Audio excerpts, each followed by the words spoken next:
All of you. Thanks to all of you to be here from your busy schedule.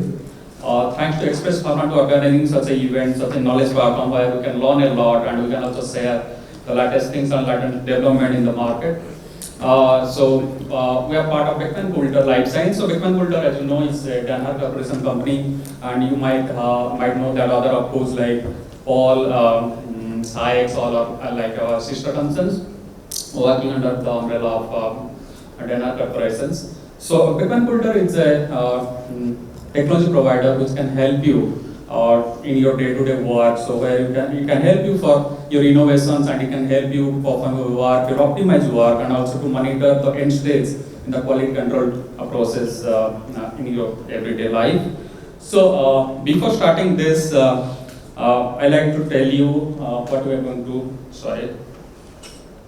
Characterizations, mostly the particle characterization in different stages of pharmaceutical developments and that to quality control.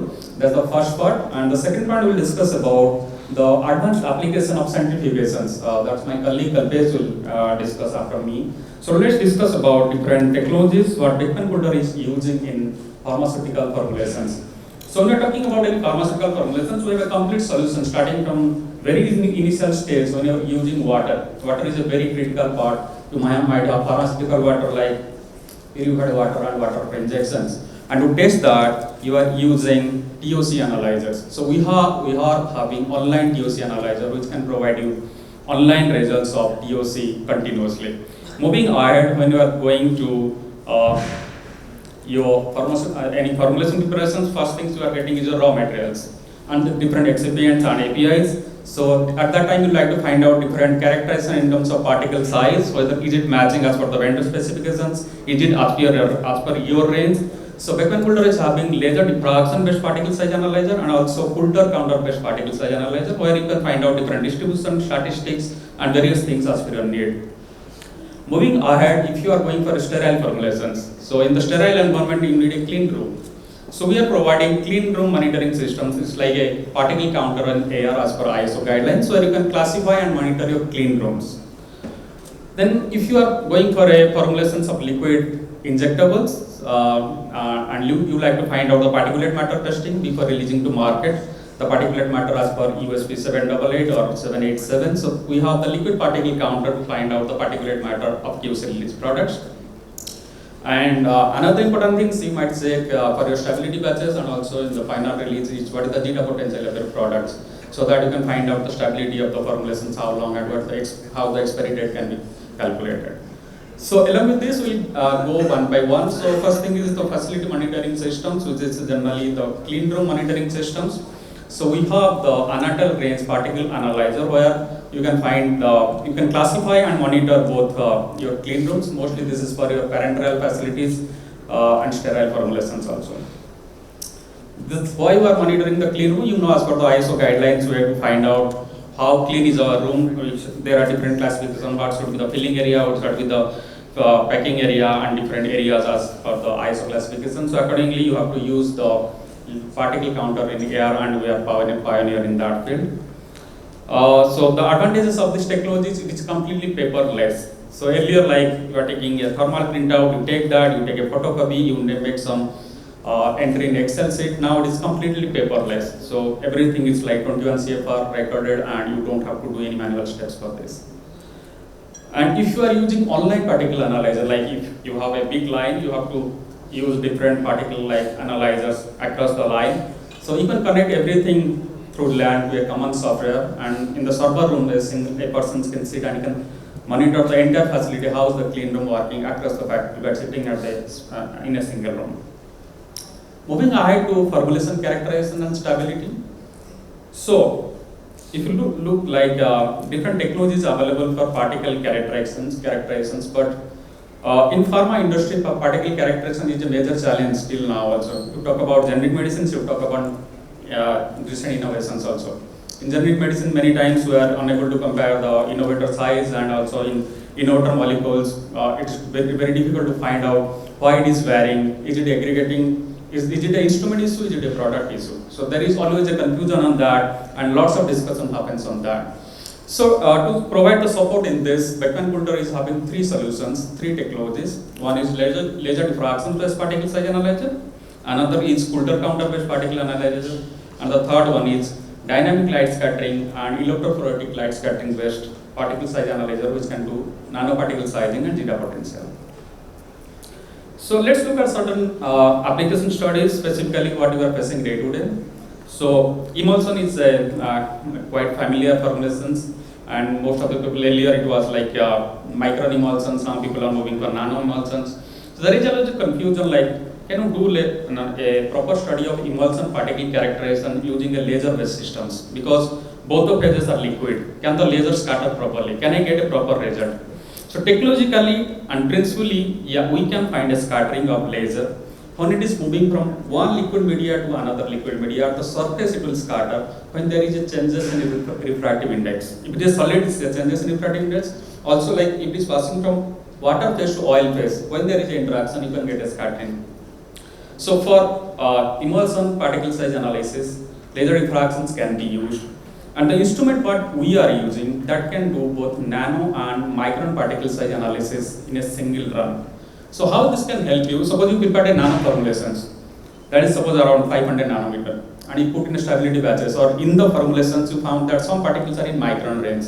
So generally people use laser diffraction for micron particle characterizations. You might be using DLS or any other technology for nano particle characterizations. But what will happen? Your formulation contains both the particles. So this technology can help you to measure both the particles in a single run. How this can help you? Beckman Coulter is having a patented technology in laser diffractions that can help you. So if you know the laser diffraction principle, like laser is hitting the particles which is circulating continuously in a loop, and we are getting scattering in the front angle. So scattering angle is indirectly proportional to particle size. Large particles are scattering at small angle, and small particles are scattering at higher angle. So a time will come when the particles are moving to sub-micron range. The scattering angle will be so wider, you will get back angle scattering. So some people are putting back angle scattering to measure those nanoparticles. But back angle scattering will not help always, because another theory comes to play here. Scattering intensity is directly proportional to diameter raised to 4. So when the particle is much bigger, your scattering intensity is much bigger. But when the particle size is coming down, the scattering intensity is so less, we can't measure using back angle scattering. That's why most of the laser diffraction instrument is used for mostly micron range of particles. But Beckman Coulter uses another patented technology with a traditional laser diffraction instrument, which can be used for nanoparticle measurement analysis in the same instrument. How it is working? There is a light source that passes through 3 sets of bandpass filters, monochromatic filters, and each wavelength is bipolarized, horizontally polarized and vertically polarized. So when the particle passes through this bipolarized media, the particle will possess a dipole moment. Due to the dipole moment, the scattering intensity magnifies a lot. And additionally, we have placed 6 detectors here, which is generally used for nanoparticle analysis. And in the lower side, it can very accurately measure up to 10 nanometer. And the same instrument, using the laser diffractions, can use using this can go to 3500 nano. That is much bigger in pharma. But in the same instrument, you can analyze the complete range, nano and micron.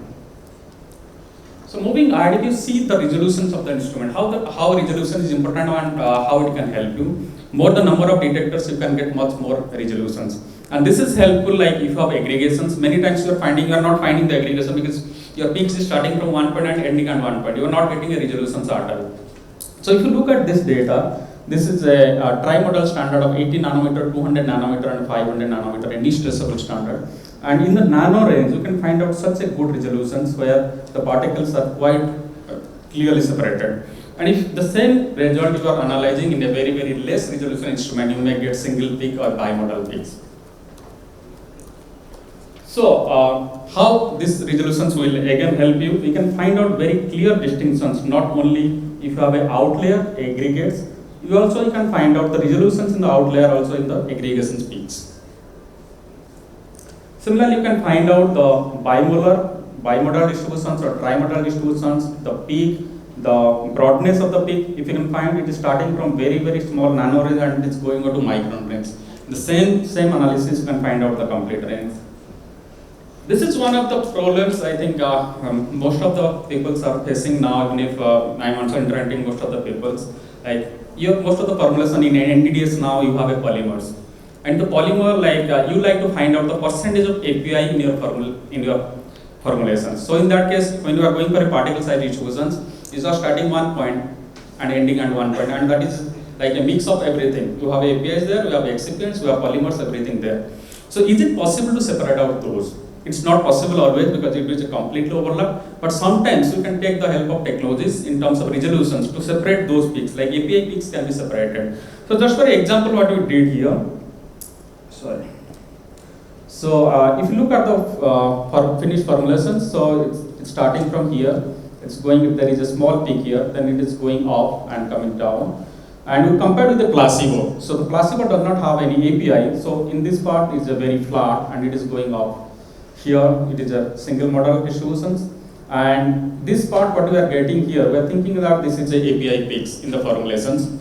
To confirm that, the same formulation was centrifuged and we have separated out the APIs and we overlaid. So you can find out the overlay clearly indicates that this is the API particles and it is completely overlapping with the formulations APIs. So here you can find out the percentage of API present in the formulations and also percentage of polymers present in that. So this is possible due to the higher resolution of the instrument. Like the instrument what we are using is almost double the detectors than the traditional instruments. So this type of information you can find out there. Another, this is not like very much technological advancement, but with little advancement generally in for the QC scientists to make their work life easy. So every time when we are getting the results, we are coming with a spec sets. It is matching with my spec set. So every time we are matching the spec set. So these are very little things what we are doing. We are setting a specifications in the software itself. If the range is analysis result is going outside the specification, you can get red or green. So you can find out is it within the specs or outside the specs. So in Coulter counter, you know the technology, it's based on electric impedance. It's a very, very old technology. So initially it was used for blood cell counting. Till now, like every hematology counter across industries are using Coulter counter. It is so accurate technology, you can say it is used for human beings diagnostics purpose. The same technology you can use it for pharmaceutical purpose for particle size characterizations. So technology, we are taking the samples in a electrolyte, in a weak electrolyte, and that electrolyte is having a aperture tube. So this is the aperture tube. It's a small opening at the bottom, which is called aperture. These two electrodes are connected by this aperture. This is the sensing zone.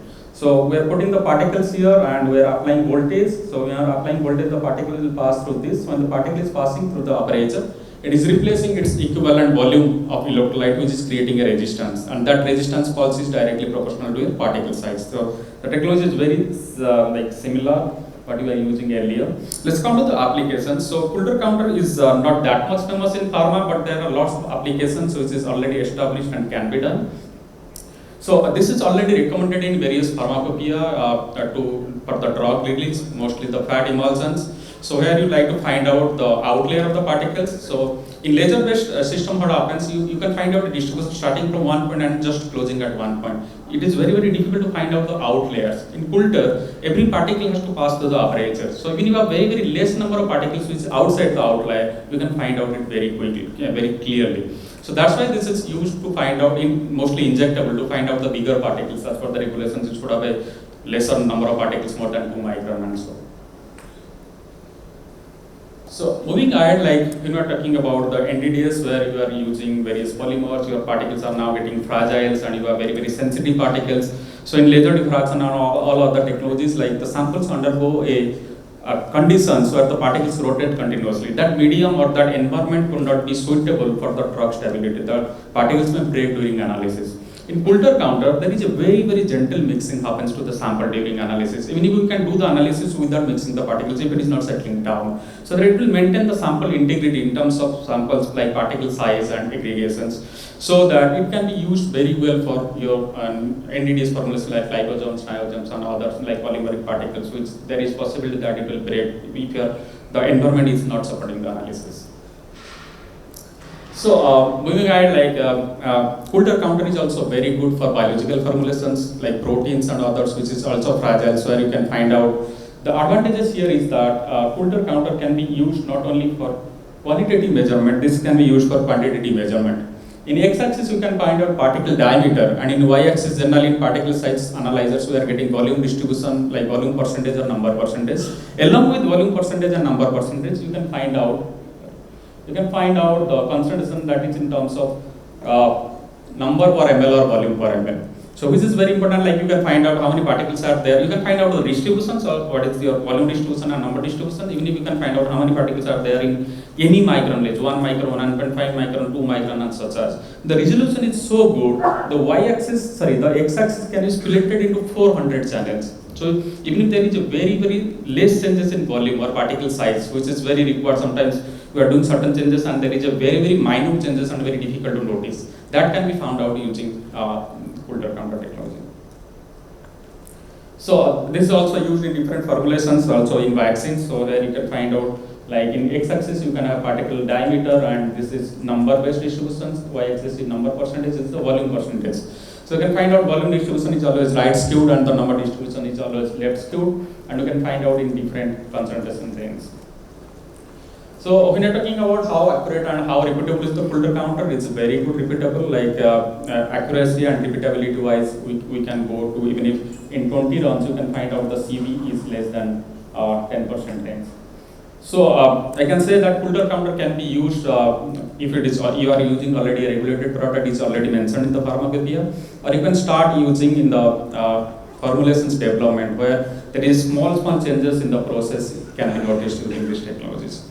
So with this, I'm handing over to Kalpesh. He will discuss of centrifuges, and at the end, if you have any questions, you can address together. Thank you.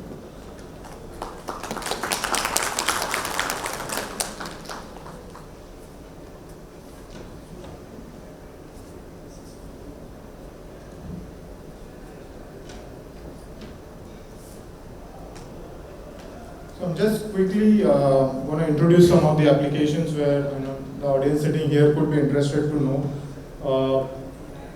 Nowadays, for novel drug delivery systems, liposome is nowadays most commonly used as drug carrier. So it is very important to characterize these liposomes, because we know these liposomes are normally nanometer size. So Beckman Coulter, we also have another product line with us with centrifugation, and we are the pioneer especially in ultracentrifuges.